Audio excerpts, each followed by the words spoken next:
mulai dengan ayat yang ke-14. Kalau sudah temukan ayatnya dalam hitungan ketiga, dibaca bersama-sama. 2, 3 mulai. Demi didengar Daniel bahwa surat perintah itu telah dibuat, pergilah ia ke rumahnya. Dalam kamar atasnya ada tingkap-tingkap yang terbuka ke arah Yerusalem. 3 kali sehari ia menuntut, berdoa serta memuji Allahnya seperti yang biasa dilakukannya. Baik, terima kasih. Malam ini saya akan bicara tentang lipat gandakan doa. Kekasih-kekasih Allah, Yohanes pasal yang ke-4 ayat 23 berkata, Allah mencari siapa? Apakah Allah mencari pengkhotbah hebat akhir zaman? Apakah Allah mencari pengajar-pengajar hebat? Apakah Allah mencari worship leader hebat di akhir zaman? Tidak. Alkitab berkata, Allah mencari penyembah yang benar, yang menyembah Allah di dalam roh dan kebenaran. Dan saya pastikan bahwa orang yang disebut penyembah yang benar adalah mereka yang suka berdoa. Karena apa? Orang yang suka berdoa, orang yang punya kehidupan doa, mereka yang paling memahami dan mengerti apa artinya melibatkan dengan doa dan apa artinya menikmati hadirat Tuhan, apa artinya menghadirkan hadirat Allah, apa artinya menyembah Allah dalam roh dan kebenaran. Hanya orang yang bisa yang berdoa, yang punya kehidupan doa lah yang bisa mengerti itu. Tuhan Allah tidak mencari pengkhotbah yang hebat. Tuhan Allah tidak mencari orang yang mengucapkan haleluya banyak-banyak. Saya tidak bermaksud mengucapkan haleluya salah. Kadang-kadang yang mengucapkan haleluya juga nyasar-nyasar juga. Yang mengucapkan haleluya itu salah juga. Saya kasih contoh satu ilustrasi untuk Bapak mungkin pernah yang khotbahkan atau pernah saya dengar di mana, ya, diceritakan bahwa ada satu pedagang kuda, peternak kuda sekaligus pedagang kuda. Dia punya satu ekor kuda yang unik. Dan ketika datang pembeli mau membeli kuda, dia tawarkan satu ekor kuda itu. Dia berkata, Pak, kuda saya satu ini luar biasa. Kuda saya ini namanya kuda haleluya. Kuda haleluya. Jadi untuk menggerakkan kuda ini tidak perlu seperti, tidak perlu rotan, tidak perlu bawa tendang dia. Bilang saja haleluya dia jalan. Kecepatan dia berjalan sesuai dengan kecepatan ungkapan haleluya. Haleluya 1 kali, dia lompat 1 kali. Haleluya 2 kali, dia lompat 2 kali. Haleluya banyak-banyak, dia lompat banyak-banyak. Dan untuk menghentikan dia, cuma bilang puji Tuhan, pasti dia berhenti. Nah, saudara kasih si calon pembeli berkata, boleh saya coba kuda ini? Silakan dicoba. Haleluya, kuda jalan. Haleluya, lompat 2 kali. Makin kencang, kebetulan dia aliran karismatik. Ya haleluya, kuda makin kencang. Haleluya, makin kencang. Haleluya, makin kencang. Dia lupa di depan ada jurang. Mereka sudah dia sudah jadi, dia sudah minum, dia sudah panik. Haleluya, makin panik, makin dia bilang haleluya. Baru persis kuda mau masuk dekat jurang, baru ingat puji Tuhan. Dia berkata, puji Tuhan, kuda rem mendadak ini di jurang. Lalu sambil kali dia usah dan bilang haleluya, kuda lompat masuk ke dalam. Tuhan tidak cari orang yang bilang haleluya, tapi Tuhan cari orang yang suka berdoa. Karena orang yang suka berdoa, dia yang tahu bagaimana menyembah Allah di dalam roh dan kebenaran.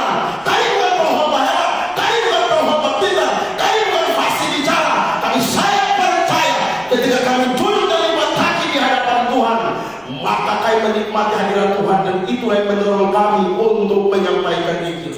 Saudara-saudara, D.M. Moni suatu saat ditanya, begini D.M. Moni ditanya demikian, D.M. Moni, apa yang membuat khotbah-khotbahmu luar biasa? Dia berkata, khotbah-khotbah saya tidak luar biasa, khotbah-khotbah saya biasa saja. Dimanapun saya berkhotbah, ini yang saya ulangi saja khotbah saya. Tapi herannya, khotbah-khotbah saya berulang-ulang itu memberkati banyak orang dan banyak orang datang menyerahkan diri kepada Tuhan. Apa rahasianya Tuhan D.M. Moni? Dia jawab, rahasianya cuma satu, doa. Doa yang membuat khotbah itu luar biasa. Itu juga yang dijawab oleh Billy Graham. Billy Graham berkata, banyak berdoa, banyak puasa. Kurang berdoa, kurang puasa. Tidak berdoa, tidak ada puasa. Banyak berdoa, banyak berkat. Kurang berdoa, kurang berkat. Tidak berdoa, tidak ada berkat. Maka dalam bacaan kita dan dia ini saudara, saya menamakan lipat gandakan doa. Dan dia seorang pendoa. Walaupun dia orang cerdas, dia orang pintar, dia punya hubungan yang baik dengan raja pada waktu itu. Tapi dia tidak mengandalkan hubungan diplomatiknya, dia tidak mengandalkan hubungan politiknya dengan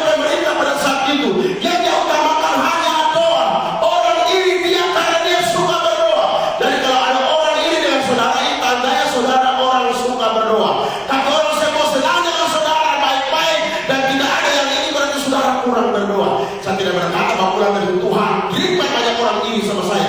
Bukan maksudnya dia akan mengalir begitu saja. Dan saudara-saudara yang dikasih dalam Tuhan, ketika Daniel melipat gandakan doa, maka apa yang terjadi? Alkitab berkata dia mempunyai roh yang luar biasa, beda dengan yang lain. Jadi roh yang luar biasa tercipta ketika kita berdoa. Bukan karena kita pintar, bukan karena kita lebih hebat, tetapi karena kita suka berdoa. Mari saja kita melihat beberapa hal menarik di dalam peliput gandaan doa. Peliput gandaan doa akan menciptakan roh yang luar biasa dalam diri saudara dan saya. Di dalam dunia yang penuh kompromi, Tuhan mencari orang-orang yang hidupnya dibentuk oleh hadirannya. Orang yang bukan hanya hebat secara pengetahuan, dan memiliki roh yang luar biasa seperti Daniel. Daniel hidup dalam dunia politik yang keras, tetapi dia tidak kehilangan integritas. Orang sebelum dapat jabatan, saudara-saudara, doa yang luar biasa. Doa puasa jam 7 dan jam 4 sore. Tapi setelah jadi pejabat dia lupa semua. Jadi pejabat dia tinggalkan doa. Maka tidak salah kita ngomong, saudara-saudara. Kita yang ada ini hadir sebagai Nathan di akhir zaman yang selalu mengingatkan Daud. Kita hadir sebagai nabi-nabi Tuhan yang mengingatkan Saul, mengingatkan raja-raja. Jadi pantas tak kalau kita bilang dia raja-raja, karena itu yang terjadi. Saudara-saudara, kemarin saya berjumpa dengan Bapak Camat Alor Tengah Utara, mungkin hadir di waktu KKR pada waktu itu. Saya bilang sama beliau, Bapak sebagai camat, kebetulan itu masih kakak saya. Saya bilang, Bapak sebagai camat punya banyak pendoa, Pak. Tapi Bapak harus punya pendoa khusus dan penasihat rohani, pembimbing rohani. Libatkan kami. Saya bilang itu, libatkan kami. Dan dikatakan siap, saya akan melibatkan hamba-hamba Tuhan. Jadi maksud saya begini, Bapak, kalau Bapak salah, kami akan tegur dia firman atau hebat mata. Bapak siap, sangat siap. Saya pernah tegur orang dan orang lempar batu 3 kali. Lagi di mimbar khotbah lempar batu 3 kali. Saya tanya kenapa lempar saya dengan batu. Saya kasih kepada khotbah Bapak. Pasti ada majelis yang sudah sampaikan keadaan saya sama Bapak. Padahal saya mau hadir KKR pada malam itu, saya tidak kenal majelis sama di sini. Mereka lempar dengan batu 3 kali. Ya dulu mantan pencak silat hanya 3 hari saja. Tapi saya tak tahu bicara sini-sini. Sehingga batu tidak kenal saya. Setelah khotbah selesai, saya panggil dia. Dalam keadaan malu, saya tanya, kenapa melempar saya? Saya tanya, izin dengan nama Bapak. Lalu saya tanya, siapa nama Bapak? Dia bilang, nama saya Markus. Saya kaget, yang khotbah Markus, yang lempar Markus. Coba yang lempar Markus kan masih, ya, tetangga lama ini kan. Ini Markus lempar Markus. Ya tidak apa-apa. Dan kekasih Allah, dan dia tidak kehilangan integritas. Dia menonjol bukan karena dia pintar, tetapi karena karakter dan roh yang dihasilkan oleh kehidupan doa yang konsisten. Sehingga menciptakan roh yang luar biasa. Alkitab berkata begini, Daniel itu melihat para pejabat tinggi dan para ahli tim raja itu karena roh yang luar biasa yang ada padanya. Daniel bukan orang yang menonjol karena koneksi, bukan karena uang, bukan karena siasat dunia, tapi karena kualitas kehidupan rohaninya. Kehidupan doa yang dilipat gandakan akan menciptakan roh kita beda. Kita sampai di mana beda, kita hadir di mana beda. Orang rasanya beda, gaya ngomong kita berbeda, gaya berjalan kita berbeda, gaya bersahabat kita berbeda, gaya senyum kita berbeda. Saudara, saya bukan apa, saya tidak punya karunia penglihatan pendengaran, tapi saya rasa orang yang senyum dengan saya tulus atau tidak, saya tahu. Saya bisa rasa kalau perasaan saya terlalu halus. Jadi kalau saya berjumpa dengan orang yang agak kasar, ini kamu terlalu kasar. Kalau itu berkisah saudara. Jadi saudara yang dikasih di dalam Tuhan Yesus terus beda.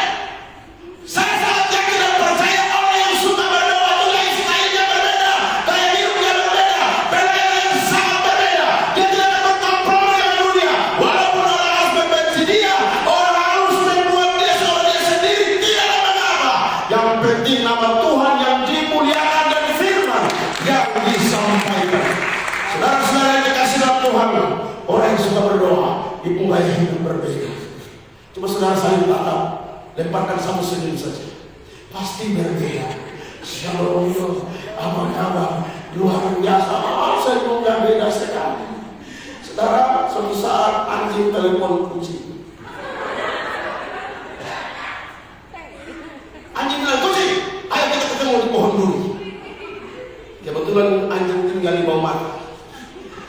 Kalau mereka berjumpa, kemudian kucing tanya sama anjing, anjing kenapa kau telepon saya? Apa yang mau kau sampaikan? Apa yang mau kau tanyakan sama saya? Anjing bilang begini, kucing saya mau tanya, kenapa setiap kali sehabis BAB, lu tutuplah kembali itu dengan pasir? Apa? Kenapa setiap kali setelah BAB kau tutup kembali itu dengan pasir? Kucing dengan santai menjawab, kebersihan iman dan bagian dari iman, coy. Lalu kucing juga balik tanya sama anjing, anjing saya penasaran dengan kamu, saya mau tanya kamu. Silakan tanya, kata anjing. Kucing bertanya, kenapa setiap kali lu kencing harus angkat kaki sebelah? Kenapa setiap kali kencing harus angkat kaki sebelah? Anjing dengan santai menjawab sambil bersandar pada pohon duri. Dia menjawab, gaya itu perlu. Maksud saya kalau anjing dan kucing saja mengerti gaya, apa lagi anak Tuhan? Anak Tuhan yang tidak melanjutkan gaya anak Tuhan itu lebih dari kucing dan anjing. Saya siapkan sebuah tema khotbah yang akan saya khotbahkan nanti bulan misi. Kebetulan gereja KPDJ ini sekarang bulan Agustus, bulan misi. Saya siapkan sebuah tema yang itu akan bikin orang lempar caci maki saya. Karena temanya adalah orang Kristen tipe anjing dan babi. Terus sekarang mengapa macam orang tidak suka? Memang jemaat awal saya dirikan Bapak Pendeta, mulai ibadah sore itu 100 orang. Apalagi kita antar jemput. Wah, pada senang kalau antar jemput. Antar jemput, Bapak Pendeta yang bawa auto, jemput lagi kemana-mana. Capek juga lama-lama jemput. Berjalan 1 bulan, mantap. 2 bulan, mantap. 3 bulan, mantap. 4 bulan, 5 bulan, 6 bulan, setengah tahun. Istri saya bilang, Pak, kita mau cari jemaat yang asli. Bikin pagi. Saya pikir ini kalau pagi pasti kurang, Pak. Bikin pagi. Memang pendeta itu di mana-mana hebat, bagaimanapun pengendalinya lebih miskin. Nah, saudara-saudara ini. Tapi pengendali yang baik begitu. Bikin pagi. Saudara bikin pagi dari 100 orang turun menjadi 30. Minggu depan turun 20. Minggu berikut naik 25. Jadi kau tinggal turun naik. Lama-lama tinggal 10. Saya bilang, Mama, tinggal 10. Tetap Pak. Kadang-kadang istri ini PKA masih lebih tinggi daripada suami. Karena suami ini kan saya merasa, aduh perasaan ini orang lain tiba-tiba kurang, nanti orang merasa kurang berdoa. Saya kurang dihadiran Tuhan, tidak ada urapan. Pernah ada dosen mengajar, pulang mahasiswa bersama saya. Mahasiswa bilang, Pak, tadi Bapak nama dibicarakan. Bilang apa? Bilang pendeta bagus, tidak ada urapan. Oh, jadi ada anak kuliah khusus Markusologi. Yang mengajar tentang Markus. Saya dibicarakan di mana-mana ini. Itu yang saya takutkan. Turun 10. Saya bicara lagi. Saudara-saudara, di sini kami butuh kualitas dan takut Tuhan. Yang merasa tidak bertumbuh, yang merasa tidak suka, keluar tinggal 5 orang. Tinggal 5 orang. Saya dalam hati, cuma jangan saya untuk tambahnya saya. Tapi ketika saya ngomong tidak bisa mesti omong. Saya ngomong lagi, sekarang tinggal 2 kakak, 12 jiwa, 7 sekolah minggu, 5 orang dewasa, termasuk janda 1 orang. Dan ini kan bertahan sampai hari ini. Saya hentikan menjemput. Saya bilang kalau betul-betul kau beribadah cari Tuhan, sungguh-sungguh lapar dan haus, banyak datang. Orang di pesta bagaimana saja bisa ulang tahun, bisa kenapa dalam buat Tuhan tidak bisa? Tidak mau, walaupun ada waktu, tidak akan jemput lagi, tidak akan jemput. Tinggal 2 kakak. Dan saya berdoa kasih naik itu lama sekali. Sampai hari tetap 2. Nanti datang 2 orang menyatakan, Bapak kayak mau kamu. Oke, puji Tuhan. Bapak kami yang kebutuhan, Bapak pinjam 300. Jadi jemaat Bapak itu ada 2 macam. Jadi betul Bapak. Ada yang kita mau pinjam uang. Ini orang pinjam kita uang sampai, Bapak kami sangat susah. Pinjam Bapak BPKB, kami kirim, nanti kita bayar. Jadi saya kasih BPKB motor skuter. Akhirnya hilang dia. Motor orang Sina.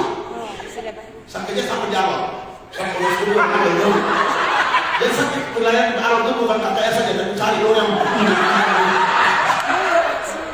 itu motor satu-satunya. Terus jalan kaki bagaimana? Saya punya mobil 3, saya bawa ke sini tuh Bapak. Ini dia mulai pacaran tinggal di Mas Koran, saya sudah tahu. Saya bilang itu motor skuter kau punya. Iya, mana saya bawa? Pas STNK saya bawa. Dan pas jalan kaki bisa bawa. Jadi tadi pagi saya bawa motor sudah pulang ke sini. Sudah tidak percaya dengan kulit bahwa dia bantu di bawah. Itu motor orang yang saya sita, itu bukan debt collector. Dia punya gaji dalam 1 bulan bayar, dia tidak bayar. Harus tahan motor. Jadi penyangkaan uang itu lebih dari 2 motor. Jadi penyangkaan punya uang itu untuk 1 mobil. Bisa beli 1 motor ini. Terus rencana beli motor, dia pinjamin uang. Dan saya bilang, saya ambil motor 4 belum cukup. Jadi saya ambil motor ini, nanti satu motor ini masih lunas, tarik kembali, kan kita kasih pulang. Kapan kasih lunas, kalau saya baru dulu, baru saya kasih pulang di motor. Dan berapa hopa tentang kasih? Iya, soal tentang kasih saja di korban ini. Jadi saya banyak kalau kasih itu disiplin. Kasih bukan sembarang-sembarang. Jangan 2 kali, 3 kali datang Bapak, bergabung dengan kami. Lalu untuk modal, kami rugi Bapak, kami butuh modal. Kami kasih motor, kami kasih modal, buka bakso. Kemana-mana yang kasih modal, jemaat ke buka usaha. Mungkin paling saya kan paling atas saya kasih modal usaha. Tuhan ibu kita udah mau lari. Lari dia tak buat lagi. Siapa itu di sana? Dan akhirnya datang Bapak 1.300 Pak. Kami minggu depan akan berjemaat di sini. Begitu nanti hari kali saya kasih pulang uang. Hari kali 1 tahun ini 1 tahun sudah kami. Uang tidak pulang uang sampai hari ini. Dan saya bilang sama istri saya, ini pelajaran bagus. Bahwa anak akhirnya memanfaatkan itu saja berhenti. Jadi mereka datang, Bapak, kayu mau bergabung. Pak tidak mau bergabung. Jadi kita harus begitu. Kamu mau bergabung atau mau pinjam uang? Jadi kalau saya itu daripada pertengahan kalau banyak model begitu, saya model begini, saya model begini sudah. Akhirnya kami tetap 2 kamar sampai hari ini. Kalau datang dan pergi sesuka hati. Begitu sudah. Tapi yang luar biasa, kami lakukan lipat gandakan doa. Istri saya ini dia 2 puasa lebih kuat dari saya. Dia 2 puasa ini sudah 2 tahun, tiap hari 2 puasa. Saya jarang, istri 2 tahun, makanya barang turun bagus. Betul, ini barang turun bagus. Dan saudara tahu di mana dia foto itu ada satu HP. Satu HP itu satu bukan tidak ada istri foto yang ada. Dan malam saat itu saya juga ke foto, saya tahu saya berpantau soal yang mulia. Kamu betul sudah sekali. Saya bilang sama ibu tenang. Bapak biar ada 2 jalan kita. Suatu saat kita juga akan keluar sama-sama. Amin. Akan keluar sama-sama. Dan keluar perdana di Sumba Barat Daya di Banyak yang Bapak kemarin ini saya ke sana kemarin. Dan saudara-saudara, akhirnya kami doa puasa, kami lipat gandakan doa, dan luar biasa kami bangun gereja. Ukuran 8x12 kalau orang yang banyak uang itu kecil, tapi kita yang model begini itu luar biasa. Bayangkan itu dekat patung bangunan mengirim, itu tinggi fondasi 3 meter, opor 50 meter, batu karang 50 dan 15 meter. Bangun tanpa proposal. Kami tidak bawa proposal. Selagi lutut masih bisa berlutut, suara masih bisa berteriak. Saya kenal orang yang ini tadi orang datang bertemu, Mama, tolong bikin proposal. Nanti saya akan bawa karena dia uang keluar, nanti kami kasih Bapak. Saya trauma Bapak Pendeta, saya trauma. Pernah ada orang yang tak proposal saya kasih. Dia bagi sampai di Ambon sana, sudah 5 tahun proposal tidak muncul. Baru saja kami habis meninggal dunia. Nah kalau boleh begini kita bertemu sama kamu. Dan saya bilang berdoa saja. Orang Bapak kasih proposal tidak, kecuali Melki Lakalena yang bilang Pak kasih proposal kepentingan laporan, saya kasih uang 50 juta. Ayo saya kasih. Tapi yang bilang Bapak pergi, satu tahun mudah-mudahan Tuhan jamaah hati satu konsep tidak boleh begitu. Tidak. Kami berdoa dan berdoa. 8 kali 12 kali bangun tanpa minta uang kepada seorang. Proposal itu sebenarnya kan pengen inspirasi, pengen terhormat. Sampai Tuhan bisa kasih lebih dari itu. Orang bilang begini, 10 tahun baru jadi 10 tahun. Tuhan rubah, bukan 10 tahun, 10 bulan. Kembali sudah akan selesai. Ini yang Tuhan buat. Dan roh berbeda. Dan orang berkata ada sesuatu yang lain. Kenapa ada sesuatu yang lain? Karena kita lipat gandakan doa. Roh kita akan berbeda. Mari lipat gandakan doa. Yang kedua, karena ada banyak orang yang berusaha menjatuhkan kita. Ada banyak orang yang berusaha menghancurkan kita. Dan dia itu tidak bisa dihancurkan dari segi yang lain. Kan dia akrab dengan raja. Dan segi politik dan dia bisa semua. Sekarang orang mau kasih hancur dia di sisi hubungannya dengan Tuhan. Mereka kenapa? Kita tidak bisa hancur dengan dia di bagian yang lain. Kita kasih jadi bagian doanya. Lalu berikan larangan dalam beberapa waktu ke depan tidak boleh berbicara dia manapun kecuali bicara dengan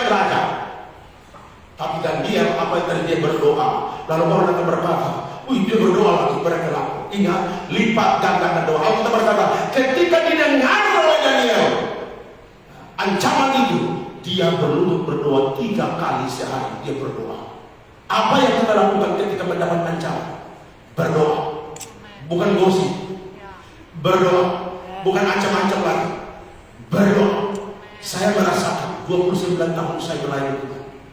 Saya merasakan sampai hari ini, yang bisa menolong saya sampai hari ini hanya karena berdoa kepada Tuhan. Tidak ada yang lain. Bapak Ibu kalau dengar satu kesaksian hidup tidak akan percaya. Saya sampai S2 tidak akan percaya. Hidup saya hancur. Saya SMP tamat di kelas 2. Tamat di kelas 2. Nah, karena saya tamat di kelas 2 lalu ke Jakarta. Nah, saya waktu bertemu dengan Bapak Pendeta di Jakarta, pada waktu kalau tidak salah beliau cleaning service di salah satu gereja Bapak ya, yang Pak Andre tadi bertemu.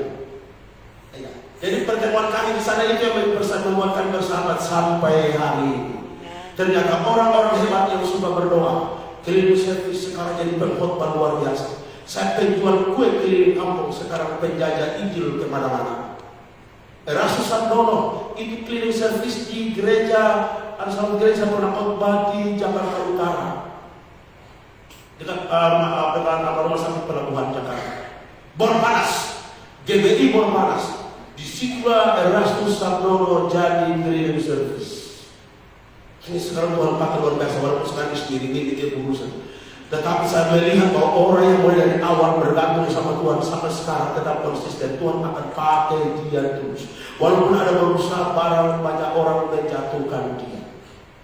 Saya ikut postingan Pak Mer, apalagi kasus Pak Gilbert beberapa waktu yang lalu. Saya sempat juga ini Pak Gilbert kenapa begitu? Pak Gilbert kenapa begitu? Tapi saya orangnya habis ini kenapa begitu? Habis. Saya tidak mau panjang-panjang, kan saya tidak tahu di belakang apa. Saya tidak panjang-panjang di sana, saudara-saudara. Saudara tahu, coba lihat kalau di sebelah kiri kanan saudara, dan sampai di sebelah itu sudah berusaha menjatuhkan kamu. Coba. Siapa tahu? Kita orang sebenarnya ini bisa menjatuh itu. Barangkali satu gereja kita bisa berkumpul secara fisik, bisa, tapi roh belum tentu satu. Tapi saya percaya orang yang melipat gandakan doa, dia tidak mudah dijatuhkan. Karena Alkitab berkata, sehelai rambut ini tidak akan gugur di luar kehendak Allah. Tidak ada. Kami ini, ya, Bapak Men pasti dia punya orang rencana kasih hancur itu paling banyak dari saya. Saya yang penginjil antar kampung, antar RT saja ini orang berusaha kasih hancur, apalagi Pak Men. Jadi saudara, saya menilai bahwa Tuhan izinkan tantangan itu sesuai level kita. Kalau sudah di atas, nanti makin besar. Kalau di bawah dia sedang-sedang. Saudara panjat pohon. Kalau baru berdiri di bawah pohon kelapa, itu alumni kita bilang apa? Oh, tidak terasa.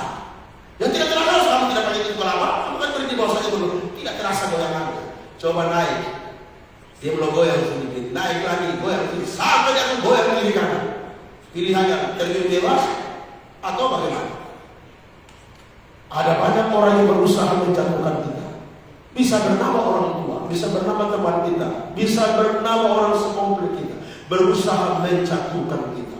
Maka saya berdoa kepada Tuhan, Tuhan berikan saya kepekaan, tahu mana musuh, mana lawan, mana kawan. Supaya pada saat itu melawan saya akan lebih banyak berdiam kalau dia bicara. Tapi kawan-kawan saya, kita akan bicara banyak, membicarakan pekerjaan Tuhan. Yang lipat gandakan doa. Karena ada orang-orang yang berusaha mengincar dan menjatuhkan kita. Sekarang media sosial ini luar biasa. Orang bisa saja edit foto. Pendeta Markus Maukari sedang gandeng dengan Agnes Monica. Nah, itu saja kesalahan yang berkualitas. Jadi pernah Pak Mel ada orang yang saya, kamu kesalahan ini. Saya tidak bikin apa-apa. Sampai terakhir ternyata tidak benar apa dituduhkan sama saya. Lalu saya ingatkan beliau, kalau mau cari kesalahan saya, cari yang berkualitas, jangan yang ece-ece. Pak Markus jangan yang Dorcas, kecil, jangan yang Agnes Monica. Itu baru keren. Walaupun itu hasil editan.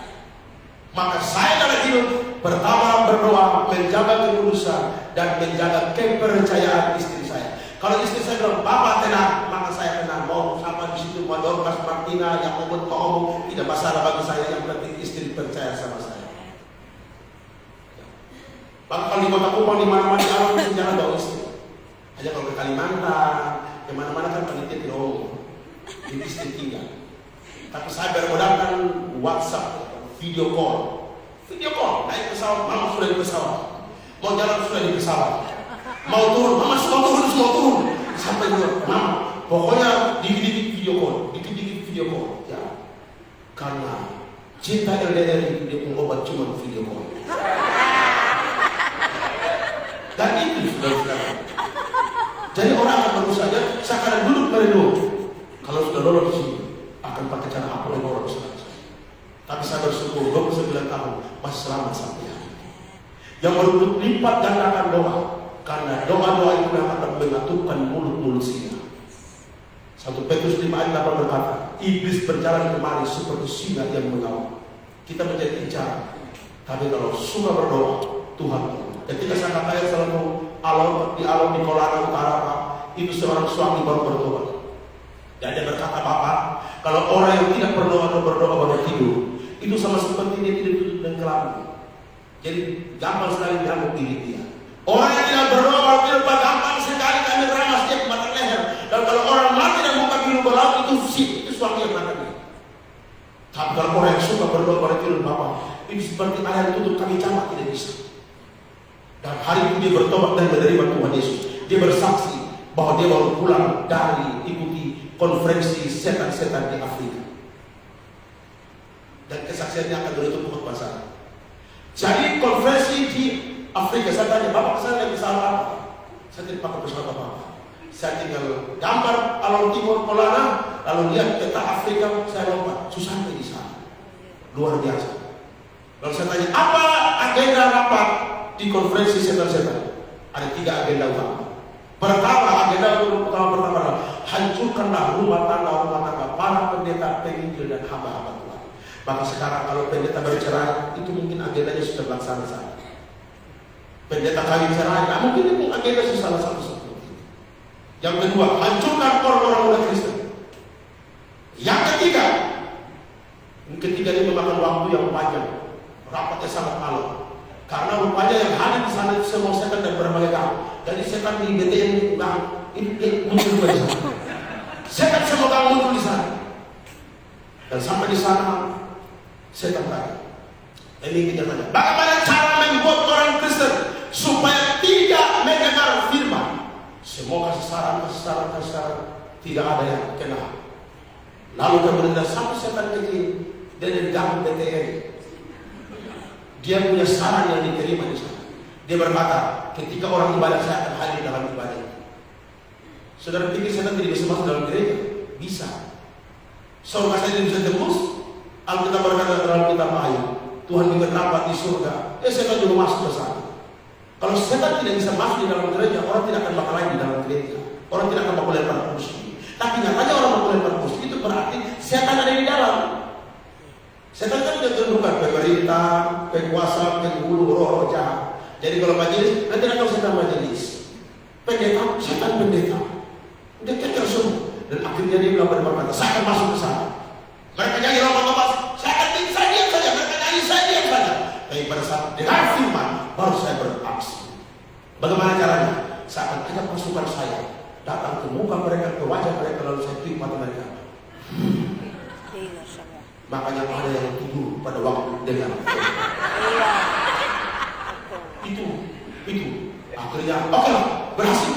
Dan ternyata dia update terus laporannya. Setan saja rajin update, apalagi kita anak Tuhan. Setan saja bikin rapat kerja daerah, apalagi kita. Hal baik dari setan. Memang setan tidak baik. Dan ada hal bagus yang perlu kita contoh. Pertama, setan tidak pernah lelah. Dia tidak pernah tidur. Dia berusaha mengamankan supaya maksud tercapai. Kita ini tidak bisa itu. Kita hal bagi sama skala dan setan itu bagaimana sama skala setan. Jadi inilah agenda setan. Dan pernah saya mau bahwa ada satu ibu menganggap tidur, dia jatuh di atas kursi itu, cium tangan dan matanya terang sampai besok pagi. Karena waktu dia mata menatap orang dia, ibu dengan firman dia bilang, betul penglihatan. Itu lagi dari kursi penglihatan. mentah-mentah. Itu alasan. Maka saya berkata, Bapak Ibu, kalau orang mengantuk biarkan saja. Dua hal akan terjadi. Pertama, dia kaget dan jatuh dan tidak akan mengantuk lagi. Yang kedua, dia ngantuk dan dia tiba-tiba kentut. Itu dia tidak akan mengantuk sampai pagi.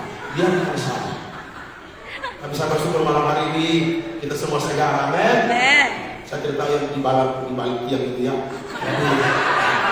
Nanti paman-paman tolong sorot di bagian-bagian yang tidak bisa dilihat oleh pendeta. Ya, nah saudara-saudara yang dikasih dalam Tuhan, kalau kita lipat gandakan doa kita, terakhir Tuhan akan angkat kita ke tempat yang lebih tinggi. Dan lewat kita nama Tuhan dimuliakan. Saya punya lagu satu bilang begini. Biarlah berlalu yang lalu bersama hari lalu. Telah kau balut luka dalam hatiku. Aku tak peduli kata dunia tentang diriku, karena ku tahu rencananya indah bagi masa depan. Ada kalimat situ. Tidak peduli apa kata orang. Orang mau bilang apa tidak peduli. Yang penting kita fokus dengan Tuhan. Saya percaya orang yang mengerti penyembahan yang benar, orang yang mengerti cara ambil hatinya Tuhan adalah mereka yang suka berdoa, mereka yang selalu berdoa. Dan walaupun jemaat yang saya pimpin baru 2 kakak, tetap saya bilang mereka ingat doa penting. Walaupun mereka cuma 2 kakak, tapi kalau tidak ikut doa hari Sabtu, saya tidak izinkan pelayanan. Saya lihat kalau anak muda di atas motor bawa pulau, stop mereka. Apalagi motor sekarang kan beda dengan motor dulu. Motor sekarang dulu kan Honda yang legenda yang lama. Sekarang kan turun naik gunung, turun. Baru lagi sengaja gosok kip banyak-banyak soalnya jalan perempuan taruh terus. Kalau taruh terus perempuan perutnya sampai sesak napas, asma, ada lepas, sesak napas. Kalau model begitu kita kasih berhenti. Kita kasih berhenti. Saya bilang biar kamu semua pergi tidak apa-apa. Saya jadi gembala, istri jadi wakil, anak jadi majelis, opa jadi koster, tidak apa-apa. Yang penting 7 orang saya bawa masuk selamat masuk surga. Daripada banyak-banyak tidak masuk surga, bikin saya stres sendiri. Amin. Luar biasa. Jadi betapa indah kalau orang suka berdoa itu tidak perlu takut. Mau jemaat tambah, mau pulang dia tidak pusing. Karena yang menghadirkan jemaat bukan kita, Tuhan. Tuhan, sekali lagi Tuhan. Kami bangun sebelah patung baru Bapak itu kalau selesai kita diminta air setiap akhir bulan. Nanti Bapak akan kita jadwalkan. Nah, saudara, walaupun kita punya gereja itu begitu, model begitu, tapi banyak Justin Alvin itu bangun rumah di samping gereja kita. Orang pergi hilang dari tempat kita, hilang hanya sebentar. Itu banyak. Di situ Justin Alvin bangun rumah di sebelah Agnes Kamaleng Militar, luar biasa. Penyanyi rohani, penyanyi sekuler kumpul sama-sama. Bagi Allah tidak ada mustahil. Tiba-tiba Justin datang, Bapak bisa jadi jemaat, masuk. Ya toh, jemaat biar 2 kakak atau 2 kakak kelas kakak semua kan keren.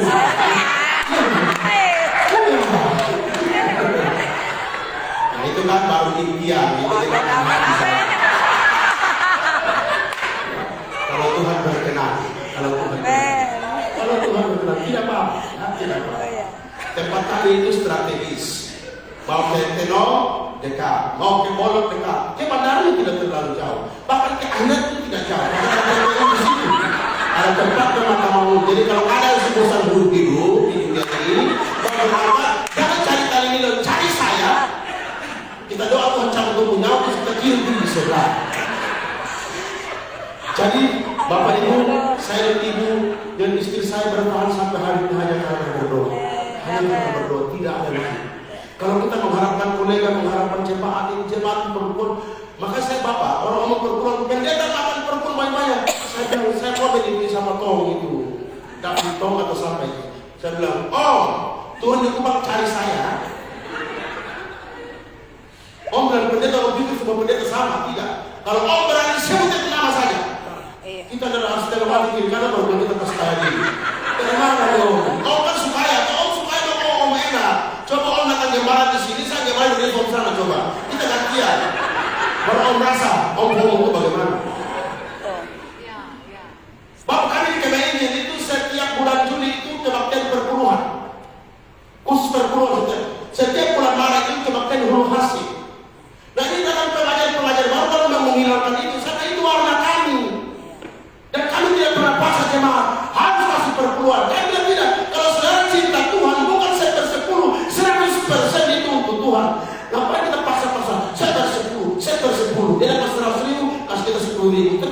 kecil, mengalir saja, mengalir. Jadi saya bilang sama pengkhotbah muda, kamu khotbah itu bagus, tapi tolonglah ya, kamu jangan asal-asal lihat di YouTube lalu kamu seberangkan, baca buku ini lalu kamu seberangkan, kamu sendiri tidak pernah membaca Alkitab. Dan memang saya orangnya tidak suka berdebat. Tahu kenapa itu? Tidak suka berdebat. Tapi kalau ditanya, boleh kita jawab begitu Bapak Ibu. Nah, saudara-saudara dikasih mari malam hari ini lipat gandakan doa. Ya. Bukan di sini saja. Pribadi lepas pribadi, di komunitas-komunitas kita. Pemuda, jangan hanya berharap di hari Kamis. Hari Kamis ya? Coba Kamis ya, hari Kamis. Tapi pemuda ini bikin doa sendiri. Kamu bikin gerakan doa puasa sendiri. Ya, kamu pria, bikin doa puasa sendiri, bikin doa sendiri. Jadi sekali-kali itu kita beribadah pria bukan hanya khotbah, tapi kita minggu depan agenda kita adalah doa pergumulan bersama. Keren. Itu maksudnya begitu, lipat gandakan doa. Tidak puas dengan hari ini saja, tapi terus. Kalau Daniel 3 kali sehari, Daud 7 kali sehari, kita 7 hari sekali. Kalau Tuhan jamah hati kita. Dan puji Tuhan malam ini, saya tidak khotbah KKR, ya. Tapi saya sampaikan pesan Tuhan malam ini, lipat gandakan doa. Maka saya percaya prinsip kita tidak seperti Daniel, tapi prinsip rohani yang dialami Daniel pasti kita juga mengalami. Kalau kita mau berdoa.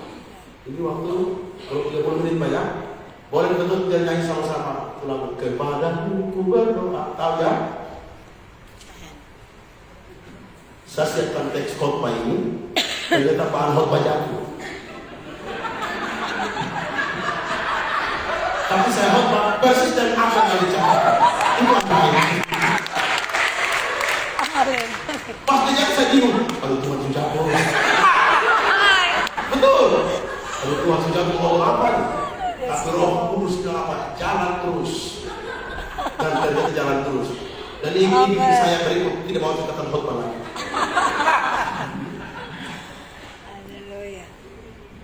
Kepadamu ku berdoa. Ini lagu beberapa bulan terakhir, lagu ini sangat memberkati saya.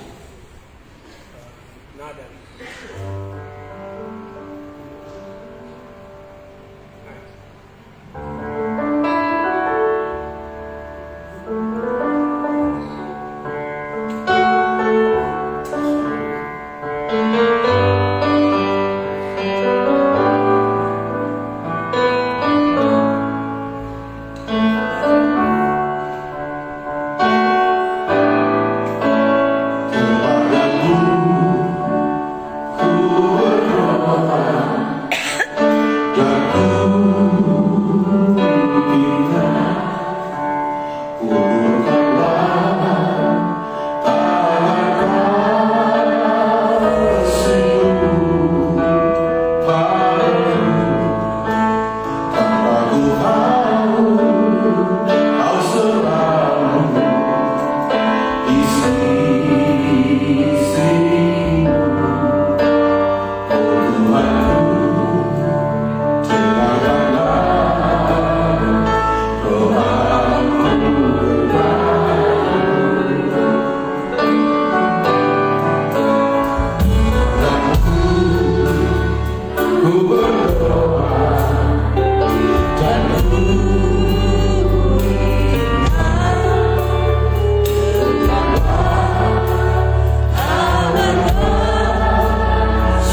kiranya Engkau